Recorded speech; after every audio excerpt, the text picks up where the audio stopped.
Salamat po, Mr. President. Mr. President, bago ang lahat, ay taus-pusong pasasalamat sa ating Senate panel sa pangunguna ng ating Finance Committee Chair, Senator Sherwin Gatchalian, at sa lahat ng Senate Secretariat at Senate proper staff na walang tigil na nagtrabaho nitong holiday season para sa 2026 General Appropriations Bill. Salamat din sa suporta ng ating Senate President Vicente Sotto III, who stood by the Senate position during these historic open BICAM deliberations. Mr. President, dear colleagues, my vote is yes for the BICAM version of the 2026 national budget, even as I have serious reservations about unprogrammed appropriations and other issues. I believe it is possible, while registering my reservations and objections, to lend my support to the crucial reforms in this budget towards transparency and better governance, and the undeniable wins for people's health, education, and the protection of our women and children. Last year, the 2025 national budget featured zero government subsidy for PhilHealth, which is why I voted against it. The 2026 budget will begin to correct that by allocating 129.76 billion pesos to PhilHealth next year, including the 60 billion pesos wrongfully taken from PhilHealth in 2024.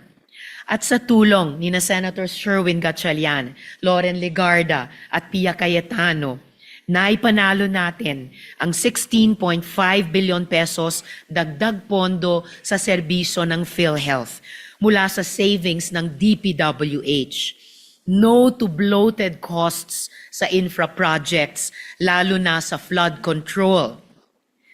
Nagpapasalamat din tayo na isinama sa BICAM version na nagdagdag ng 1 billion pesos para sa zero balance billing ng LGU hospitals sa bawat sulok ng bansa.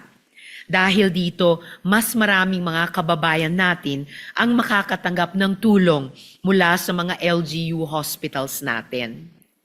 The 2026 budget also features an historic budget for education, including the 6.2 billion peso increase for SUCs, which we pushed in the Senate to allow more young Filipinos to enroll in our colleges and universities. Likewise, I am happy that the 2026 budget includes the higher funding we pushed for the National Coordination Center Against Online Sexual Abuse or Exploitation of Children and Sexual Abuse or Exploitation Material, NCC o SAEC-CSAEM, for a more effective crackdown against online sexual abuse of women and children next year. Masaya din na aprobado sa BICAM ang 1 billion pesos na pondo para sa Project NOAA. Hindi man lumusot ang ating panukalang pondo sa proteksyon ng Sierra Madre, aprobado ang 565 million pesos para sa greening program and mangrove reforestation. Mr. President, the reforms we secured this year, including the open bicameral sessions and our budget transparency portal, must become the new normal. They are ingredients to push for even more transparency and accountability in the coming budget years. Sa bagong sistema, the open BICAM and other transparency reforms allow the public to better participate, increases attributability of legislators in budget decisions, and begins to get rid of blind spots which enable corruption. It is very unfortunate that some of the reforms you are pushing for, including an overwhelming cut in unprogrammed funds, are not carried in this budget. Still, it is an improvement that the BICAM version includes safeguards aimed at preventing unprogrammed funds from becoming slush funds. Another was the rejection of my proposal for a provision that would have allowed the MAIFIP to support the zero balance billing program of the DOH. This is why I am pushing for my universal healthcare medical assistance program bill, which would institutionalize less lines, less uncertainty, and less red tape in our health services. My deep thanks go to SP Pro Tempore Ping Lacson for his anti-political patronage provisions so that politicians can no longer exploit assistance programs for personal gain. And I am especially grateful to our Finance Chair, Senator Sherwin Gatchalian, who assured us that 0 insertions were made during BICAM. Panghahawakan natin yan. This is what accountability looks like. Mr. President, as we ratify the BICAM version of the 2026 General Appropriations Bill, we now begin the next part of our mandate, maintaining a watchful eye on the implementation of government programs and services. We need constant vigilance to ensure the effective and honest execution of the funds we will approve today. Bilang tugon sa flood control scam at galit ng mga kababayan natin dito, nagsikap tayo sa Open BICAM Resolution, sa Blue Ribbon Committee Investigation, at sa budget reforms na ibalik ang tiwala ng sambayanan sa budget. It is the start of a new era in budget making. Tama na ang mga ghost projects, ang kapalpakan at kalokohan sa paggamit ng pera ng taong bayan. At para makamtan ito, kailangan ng pagpapatuloy at pag-institutionalize ng mga plataporma sa paglahok ng lahat ng stakeholders, simula sa Open BICAM na sinubukan natin ngayong taon. Muli, maraming salamat po sa ating Senate panel, sa ating Senate Finance Chair at sa ating Senate leadership. Maraming salamat po. Patuloy tayong magbabantay at patuloy na magmamatsyag. Thank you, Senator Hontiveros. Majority Leader. Yes, Mr. President, we recognize a distinguished colleague from Nueva Ecija and Mindanao, no other than Senator Robin Hood Padilla. Senator Robin Padilla. And is recognized. Camarines Norte. Maraming salamat po, Ginoong Pangulo at sa ating pinunong mayorya. Assalamualaikum warahmatullahi wabarakatuh. Ginoong Pangulo at sa ating pong mga iginagalang na senador, nagpapasalamat po ako unang-una sa ating liderato, kabilang na po sa ating Senate President Vicente Sotto, sa ating pong Senate President Pro Tempore Ping Lacson, sa ating pong Majority Leader Mig Subiri, at sa lahat po ng mga namumuno sa ating liderato. Lalong-lalo na po kay Senador Win Gatchalian bilang Chair ng Finance Committee.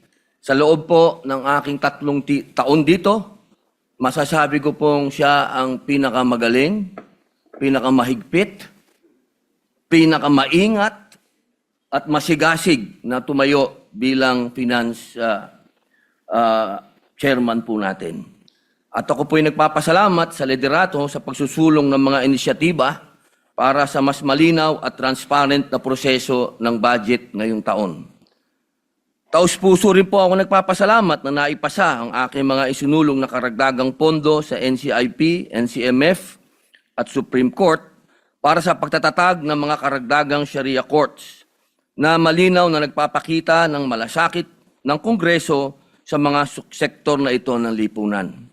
Gayunpaman, malinaw naman po na ako po ay nasa minorya.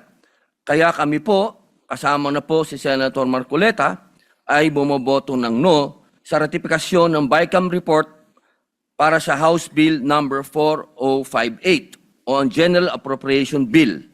Malaki po ang paggalang at tiwala ko sa aking mga kasamaan, ngunit meron lamang po akong mga punto na nais ihayag. Una po, sa aking pong pagtantya, ay meron pa rin pong mga hindi klarong alokasyon ng pondo, lalong-lalo na po sa ayuda. At ganun din po ang pagiging Manila-centric ng budget. Ngayon po, ang Mindanao ay nakakakuha lamang po ng 15% sa buong budget. Ikalawa, bagamat naipanalo po natin sa Senado ang kapakanan ng mga katutubo, ako po'y naniniwala na kulang pa rin ang pondo para sa sektor ng mga katutubong pamayanan na lagi pong pinagmumulan ng kaguluhan, ng rebelyon at terorismo. At panghuli, Nitong nakaraang Pasko, petsa 23, lumabas po ang aligasyon na di umano'y nagkaroon ng insertion ang lahat ng mga senador sa 2025 National Expenditure Program. Ang isyong ito ay naging sentro ng malawakang talakayan at nagdulot ng kawalan ng tiwala ng publiko. Dapat po nating linawin na alinsunod sa ating konstitusyon, ang proseso ng budget ay nagsisimula sa executive. Ang paghahanda ng budget o ang National Expenditure Program, na kilala rin bilang President's Budget, ay kapangyarihan ng Pangulo na ipinagkaloob ng saligang batas. Ang tungkulin at kapangyarihan ng Kongreso na binubuo ng Kamara at Senado sa paggawa ng batas para sa budget ay nagsisimula lamang matapos isubmit ng Pangulo o ng Executive ang NEP sa Kongreso, kasunod ng kanyang State of the Nation Address. Malinaw po na pagdating sa NEP, wala po dapat pangingialam ang legislation, sapagkat ito ay pawang kapangyarihan ng sangay ng Executive. Hindi ko po lubos maunawaan kung paano pong naisama ang aking pangalan sa listahan ng mga di umano'y nagkaroon ng insertion sa pondo ng DPWH sa ilalim ng 2025 NEP o tinatawag ngayong Cabral's List. Ginoong Pangulo, napakasakit po nito sapagkat ako po sa panahon na yon ang presidente ng opposition party na sa kalagitnaan po ng kampanya at eleksyon ay nailagay po ang aking pangalan dito. Ito po ay napakasakit po para sa akin. Dagdag pa po rito, nariyan pa po ang agam-agam na maaaring muling maiuwi sa kategory ng for later release ang malaking bahagi ng budget. Partikular na ang amyendang ating inihain sa bulwagang ito. Halimbawa po, sa ilalim po ng 2025 General Appropriations Act, nagkaroon po ako ng iba't ibang amyenda para sana sa mga proyektong makatutulong sa mga tao at lahat po yun ay nag-umpisa na magmula pa po noong 2023. Sana po, hindi na po ito may FLR, pero ang balita po, yun daw pong mga hinog, kami po yun, yung oposisyon, yung mga hinog, ay ma-FLR uli. Kung ganito lang din po ang mangyayari, hindi ba't parang nasasayang lang ang paghihirap at pagsisikap natin sa deliberasyon? Ang FLR ay bahagi ng proseso, pero nagresulta ito ng pagkaantala sa agarang benepisyo para sa mga nangangailangan nating kababayan, lalong-lalo na po yung nag-umpisa ng mga proyekto. Ang deliberasyon at pag-aproba ng pambansang budget ay isang malaking responsibilidad ng legislation na hindi dapat pinababayaan. Huwag sana nating hayaan na ang reputasyon ng Senado at ng buong institusyon ng Kongreso ay masira dahil sa pagkakaroon ng mga aligasyon at kontrobersya. Kung ang mga ito ay hindi tutugunan at itatama, mababaliwala ang maraming buwan, mahabang araw at gabi na ipinuyat at ginugol ni Senator Win Gatchalian upang busisiin ang budget ng bawat ahensya ng gobyerno. Nais ko ding pong kunin ang pagkakataon na ito upang ipahayag ang aking mungkahi para sa 2027 budget upang maiwasan ng anumang iskandalo. Una, marahil ay napapanahon na upang makonsidera ang pag-amyenda ng ating saligang batas. Naway maisang-alang-alang ng ating kasama, Senador Kiko Pangilinan bilang tagapangulo ng Committee on Constitutional Amendments and Revision of Codes, ang pag-update sa mga probisyon ng konstitusyon, lalo na po patungkol sa kapangyarihan ng legislation sa pag-amyenda ng budget.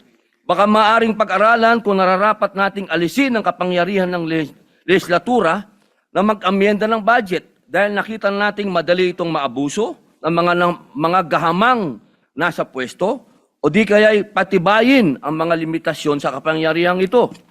Pangalawa, batid ko pong matagal na proseso ang pag-amyenda ng saligang batas dahil sa usapin ng voting jointly at voting separately. Kaya muli, isinusulong ko ang aking panukalang batas, ang Senate Bill 1299 o Mahiya Naman Kayo Act na naglalayong ganap ng alisin sa ekwasyon ang panghihimasok ng mga mambabatas sa pagtukoy, pagpopondo at pagpapatupad ng mga proyekto. Dahil po sa mga nabanggit na kadahilanan, ako po ay bumoto ng no sa House Bill number 4058. Hindi po ibig sabihin na baliwala lahat ang hirap ni Senator Gatchalian. Ako po'y saludo sa kanya.